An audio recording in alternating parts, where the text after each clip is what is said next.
জামায়াতে ইসলামীর নেতা মীর কাসেমের ছেলে গুম হওয়া আলোচিত আইনজীবী ব্যারিস্টার মীর আহমেদ বিন কাসেম আরমানের স্ত্রীকে নির্যাতন করার অভিযোগ উঠেছে শেখ হাসিনার বোনের মেয়ে টিউলিপ সিদ্দিকের বিরুদ্ধে।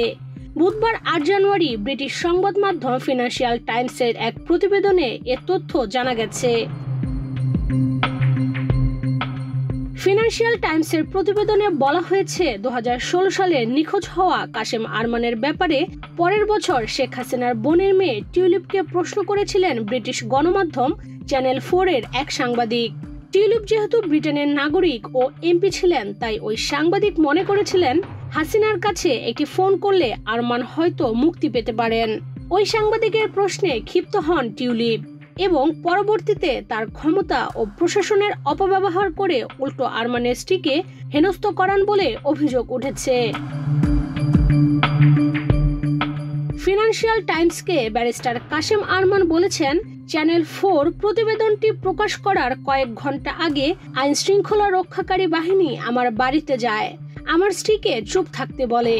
বাইরের দেশের কার কার সঙ্গে আমার স্ত্রীর যোগাযোগ আছে এ ব্যাপারে প্রশ্ন করে।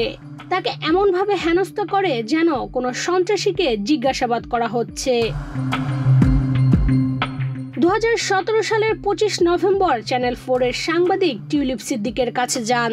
তাকে ব্যারিস্টার কাসেম আরমান সম্পর্কে জিজ্ঞেস করে বলেন, আপনার একটি ফোন কল অনেক পার্থক্য গড়ে দিতে পারে।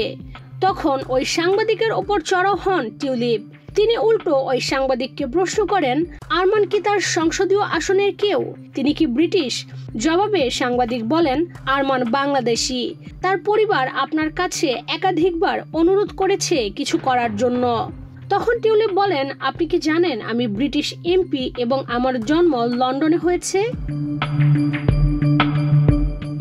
চ্যানেল 4 এর সাংবাদিক বলেন, কিন্তু বাংলাদেশ সরকারের সঙ্গে আপনার গভীর সম্পর্ক আছে। আপনি নিজেই বলেছেন আপনি আওয়ামী লীগের মুখপাত্র। আপনার খালা বাংলাদেশের প্রধানমন্ত্রী। ওই মুহূর্তে টিউলিপ আরো ক্ষিপ্ত হয়ে বলেন, আপনি কি বলতে চান আমি বাংলাদেশের রাজনীতিবিদ? আমি ব্রিটিশ এমপি। আমাকে বাংলাদেশের রাজনীতিবিদ বলার ব্যাপারে সতর্ক থাকুন। এটি বলে তিনি চলে যেতে থাকেন। তখন ওই সাংবাদিক বলতে থাকেন, আপনি আরমানের ব্যাপারে একটি ফোন দিতে পারবেন না? কেন পারবেন না? এরপর টিউলিপের নির্দেশে আরমানের স্ত্রীকে হেনস্থ করা হয় বলে অভিযোগ উঠেছে। জামায়াত নেতা মীর কাসেমের ছেলে ব্যারিস্টার আরমান লন্ডনে আইন বিষয়ে পড়াশোনা করেছেন। ২০১৬ সালে যুদ্ধাপরাধের অভিযোগে বাবার বিচার চলাকালে তিনি তার আইনজীবীর ভূমিকা পালন করছিলেন। ঠিক তখনই তাকে গুম করা হয়। ছাত্র জনতার অভ্যুত্থানে হাসিনা সরকার পতন হলে দীর্ঘ ৮ বছর পর বাড়ি ফেরেন তিনি। ইশরাত চৈতি, বাংলাদেশ প্রতিদিন।